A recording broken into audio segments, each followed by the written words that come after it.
Shëtitoria pranë Sumit është konsideruar si një ndër pjesët më të bukura të qytetit të Beratit, fal qelbërimit dhe vendotjes afër lumit, por vitet e fundit lulishtja e qendrës së qytetit kishte humbur rëndësinë për qytetarët, sidomos gjatë ditës për shkak të fluksit të mjeteve në krah të rrugës, por edhe pamjes as pak tërheqëse që ofron breku i lumit. Por kreu i Bashkisë së Beratit Fadil Nasufi bën me dije se po nis puna për sistemimin e shëtitores së lumit të Sum. Shëtitoria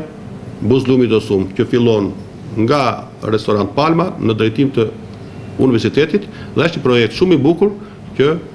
jo vetëm do ndikojë në përmirësimin e gjithë rrugës, por do të japë edhe funksione shëtitore, se do ketë edhe trotuar, edhe mbrojtje me parmak në drejtim të lumit. Unaza e qytetit ka gjithsej 7 lote, kështu që bën 3 lote që janë të financuara dhe të implementuara, 4 lotet e tjera janë agjenda e radhës. Punimet për rehabilitimin e shëtitores pranë lumit të Sum besojnë investimin tjetër të rëndësishëm, atë për sistemimin e zonës pedonale në qytetin e Beratit.